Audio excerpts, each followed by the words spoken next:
Hi, this is episode 30. I can't believe we're already here. I wanted to thank everyone for the support. And if you have any ideas of any topics that I can speak about, please let me know. And today's topic is going to be the importance of advocating for yourself. I feel that whenever you advocate for yourself, it truly shows where you are or where you stand as far as that self-love that you everyone should have for themselves. I want to say that a person that advocates for themselves and that are fully in tune with what they can accept and what they don't want to accept and are not afraid to speak about it and speak up, I think that those individuals, for the most part, love themselves. I don't want to say that they love themselves more, but I do feel that there's a relationship in that. I feel that a person that has difficulty putting limits, saying no, and accepting certain treatment from individuals, a lot of the times, if you take the time to ask if they love themselves, most of the time they'll say, not really."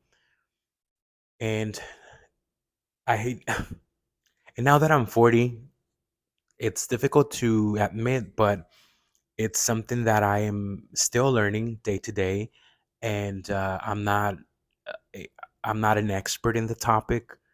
I continue to learn more, and I thank all my friends and family members that give me feedback and make me see where I stand, and sometimes they're the ones that push me to s- speak up, to stick up for myself, and I just want to say thank you because you truly make me see that's something that I can do for myself and the importance of advocating for myself.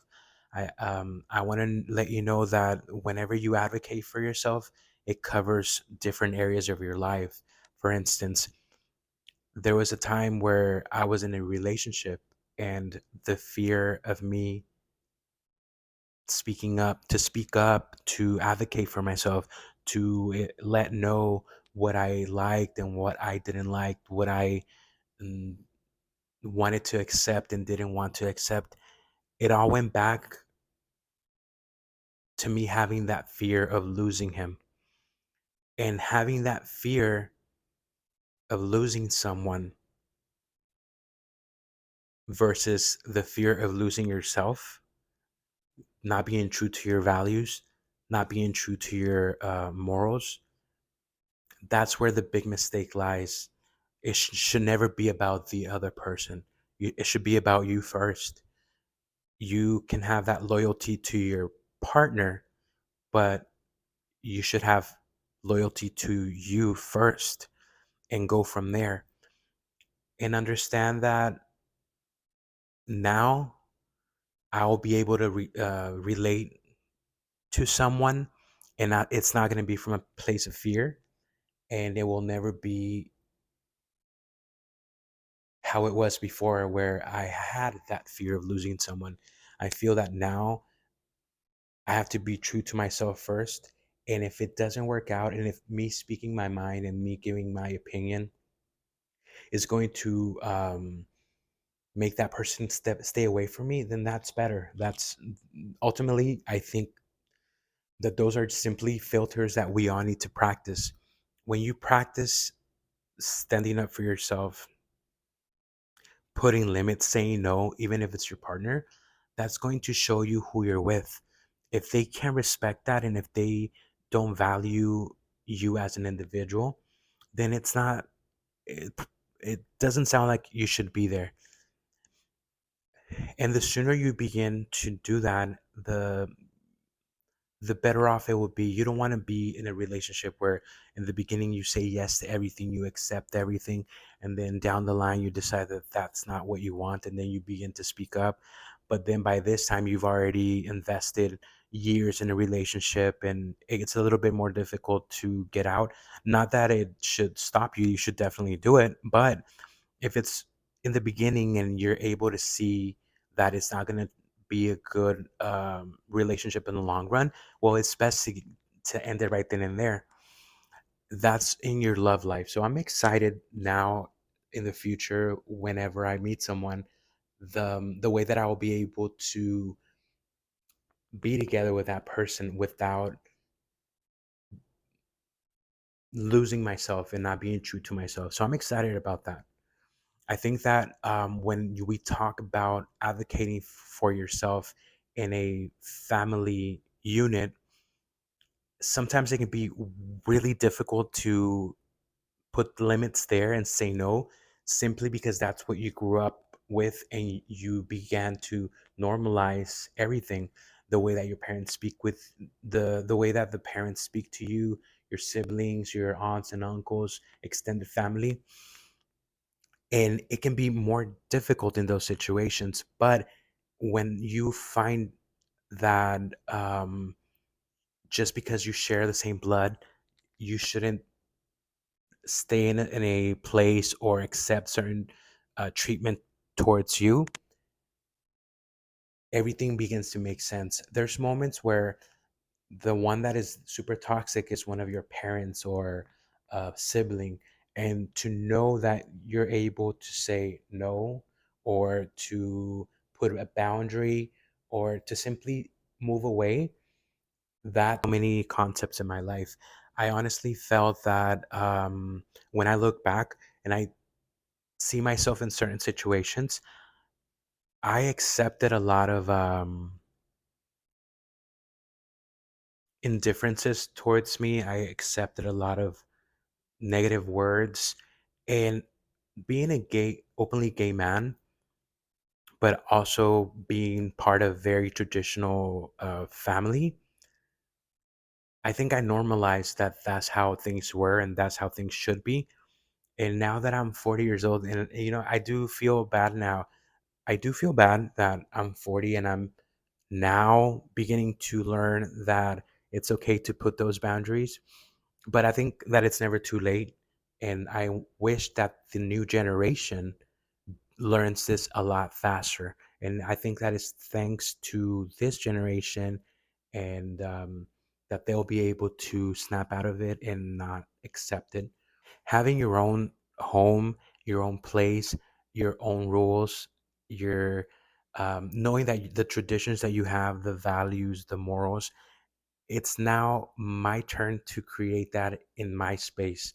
And that is beautiful because everything that I stand up for, I will be able to create here in or create in my own place, in my own home.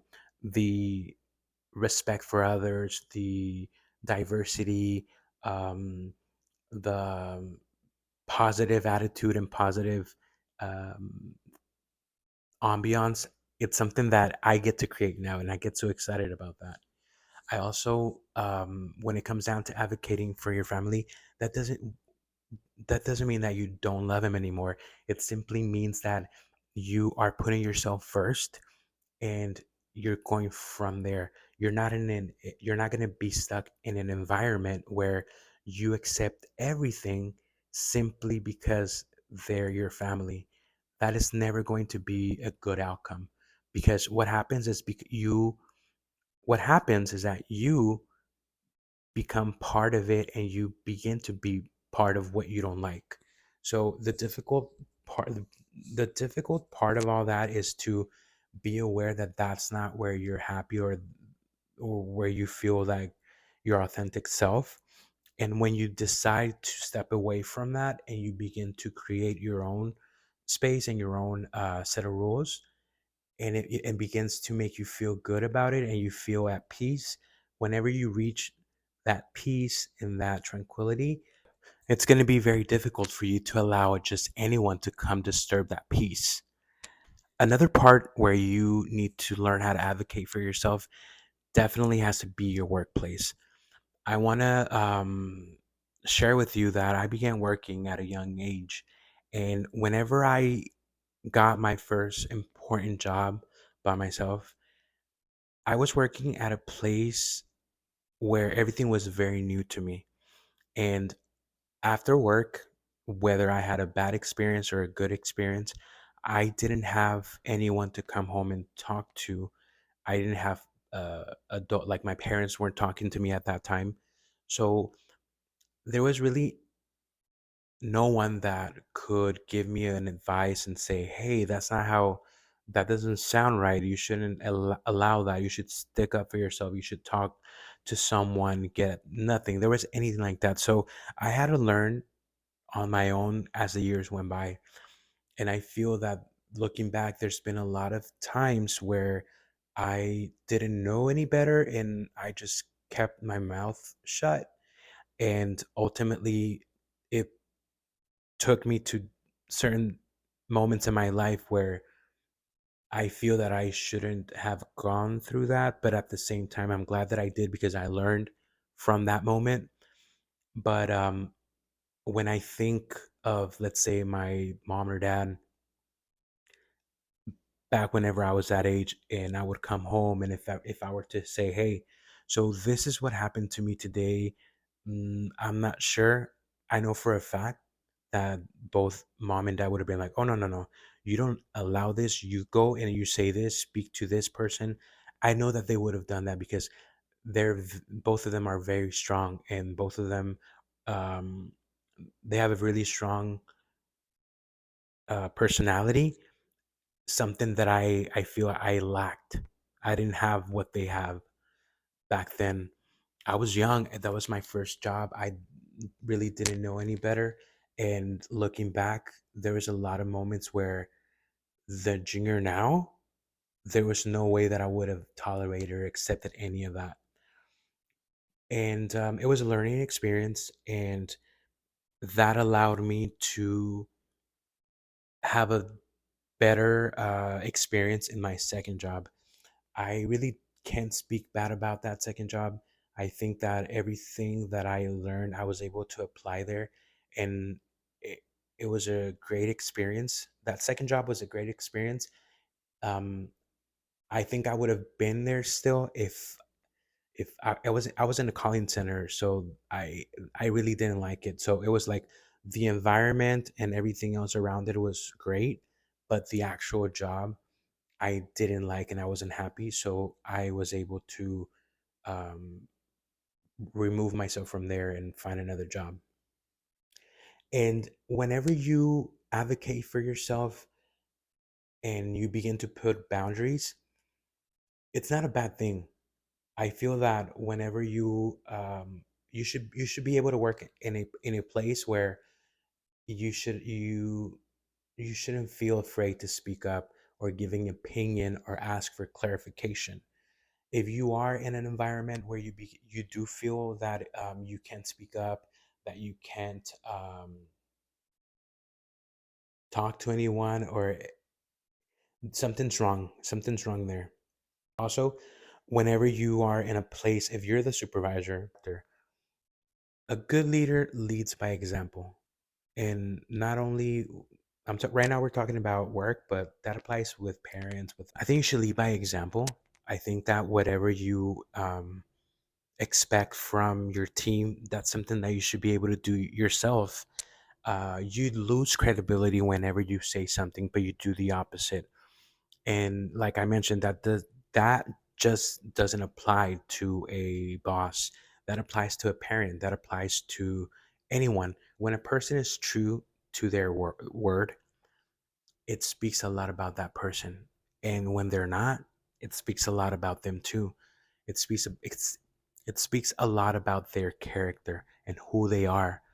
And one thing that I've learned is that no one's gonna come advocate for you. You have to do it for yourself. And the best way that I can think for you to know if you're doing something right or wrong, or if it's okay for you to accept or not accept, if whenever you are in those situations, it's a good idea to begin to look within and to ask yourself, think, this is what I do.